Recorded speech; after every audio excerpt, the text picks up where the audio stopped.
The capital நண்பர்களுக்கு வணக்கம். நான் உங்கள் நிரஞ்சன். இந்த வீடியோ நிச்சயமா பாரதிய ஜனதா கட்சியினர் சேர்ந்தவங்களுக்கு கடும் கோபத்தை எழுப்பலாம். ஏன்னா பிரதமர் நரேந்திர மோடி பற்றி விமர்சிச்சாலே அது தேசத்துக்கு எதிரான விமர்சனம் அப்படின்னு பலரையும் விமர்சனம் செய்யறவங்க பாரதிய ஜனதா கட்சியினர். ஆனா அந்த கட்சியில் இருக்கக்கூடிய பல மூத்த தலைவர்கள் நாட்டை பத்தியும் நாட்டு இராணுவத்தை பத்தியும் மிக மோசமான முறையில விமர்சிச்சுக்கிறாங்க. அதை பத்தி தான் இந்த வீடியோல நம்ம இன்னைக்கு விரிவா பார்க்க இருக்கிறோம். நான் ஏற்கனவே சொன்னது மாதிரிதான், பாரதிய ஜனதா கட்சியினரை பொறுத்த வரைக்கும் பிரதமர் நரேந்திர மோடியை யாரும் விமர்சிக்க கூடாது. அப்படி விமர்சிச்சாங்கன்னா அவங்க தேச விரோதி. பிரதமர் நரேந்திர மோடி எது செஞ்சாலும் அது தேச நலனுக்கு தான், அதனால அதை விமர்சனமே செய்யக்கூடாது அப்படின்ற ஒரு நிலைப்பாட்டோட தான் பாரதிய ஜனதா கட்சியினர் இருப்பாங்க. ஆனா இந்த தேசபக்தி அப்படின்றத அவங்க கடைபிடிக்கிறாங்களா அப்படின்றது சமீப நாட்களா பாரதிய ஜனதா கட்சியினருடைய பல மூத்த தலைவர்கள் பேசக்கூடிய பேச்சு எழுப்பி இருக்கு. இதுல மிக முக்கியமா இந்த ஆபரேஷன் சிந்தூர் பத்தி டெல்லியில 2 பெண் அதிகாரிகள் பத்திரிகையாளர்களை சந்திச்சாங்க. அதுல ஒருத்தவங்க தான் கர்னல் சோஃபியா குரேஷி. இவங்களை பத்தி மத்திய பிரதேசத்துடைய பழங்குடி நலத்துறை அமைச்சரா இருக்கக்கூடிய குன்வர் விஜய் ஷா பேசினது அருவருப்போட உச்சம்னே சொல்லலாம்.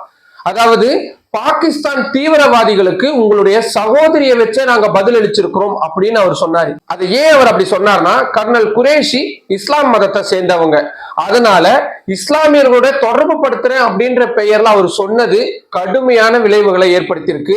இன்னும் சொல்ல போனா மத்திய பிரதேசத்துடைய உயர் நீதிமன்றம் தானா முன்வந்து வழக்கு பதிவு செஞ்சு இந்த சம்பந்தப்பட்ட அமைச்சருக்கு எதிராக எஃப்ஐஆர் ஃபைல் பண்ணுங்க அப்படின்னு சொல்றாங்க. மத்திய பிரதேச காவல்துறையினரும் எஃப்ஐஆர் ஃபைல் பண்றாங்க. ஆனா அந்த எஃப்ஐஆர்ல என்ன கான்டாக்ட், என்ன விஷயங்கள்லாம் எதுவுமே சொல்லாம அவங்க ஃபைல் பண்றாங்க. அதை பார்த்தும் கோபம் அடைகிறாங்க. மத்திய பிரதேச உயர் நீதிமன்றம் விசாரணைக்கு எடுத்த சில மணி நேரங்களிலேயே உச்ச நீதிமன்றத்துக்கு அப்பீல் வந்து ஹைகோர்ட்டுடைய அந்த விசாரணைக்கு தடை கேட்கிறாரு. முதல்ல உடனடியா இந்த வழக்கை விசாரிக்கிறோம் அப்படின்னு எடுத்துக்கிட்டு இருந்த உச்ச நீதிமன்றம் அதுக்கப்புறமா காரணமே சொல்லாம ஒத்தி வச்சிருக்கிறாங்க. அதனால இந்த விவகாரம் இருக்கு. இது ஒரு பக்கம் இருக்க, இதை விட மிக மோசமா மத்திய பிரதேசத்துடைய துணை முதல்வரா இருக்கக்கூடிய ஜெகதீப் தேவ்டா இந்தியாவும் இந்திய இராணுவமும் பிரதமர் நரேந்திர மோடியுடைய காலடிக்கு கீழே இருக்கு, பாகிஸ்தான் அவர் கலங்கடிச்சிட்டாரு, அதனால ஒட்டுமொத்த இராணுவமும் பிரதமர் நரேந்திர மோடிக்கு காலடிக்கு கீழே இருக்கு அப்படின்னு அவர் பேசினது இப்ப மத்திய பிரதேசம் மட்டும் இல்லாம நாடு முழுவதுமே பரவலான முறையில கடுமையான விமர்சனங்களை எழுப்பி இருக்கு. இன்னொரு பக்கம் பாகிஸ்தானுக்கு எதிரான போர் நிறுத்தத்தை மேற்கொண்டது மத்திய வெளியுறவுத்துறை செயலாளர் மிஸ்ரி தான் அப்படின்ற பெயர்ல அவருக்கு எதிரான சோசியல் மீடியால கடுமையான ட்ரோல்கள்லாம் வந்துச்சு. ஏன்னா பத்திரிகையாளர்களை சந்திச்சு அந்த விஷயத்த சொன்னது மட்டும்தான் அவரு. அதுக்காகவே அவரு சோசியல் மீடியால கடுமையான முறையில விமர்சனங்களுக்கு ஆளாக்கப்பட்டு அவர் தனது சமூக வலைதள பக்கங்களை மற்றவங்க பார்க்காத வகையில மூடி வச்சிருக்கிறாரு. இதெல்லாம் நடந்துகிட்டு இருக்கக்கூடிய சூழல்ல இதுக்கு எதிரா பாரதிய ஜனதா கட்சி என்ன நடவடிக்கை எடுத்திருக்கிறாங்க அப்படின்றதா கேள்வி. இதுவே காங்கிரஸ் கட்சியை சேர்ந்தவங்களோ இல்ல எதிர்கட்சியை சேர்ந்தவங்க யாராவது இந்த மாதிரியான ஒரு வார்த்தையை பேசியிருந்தாங்க அப்படின்னா இந்நேரம் என்ன நடந்திருக்கும்?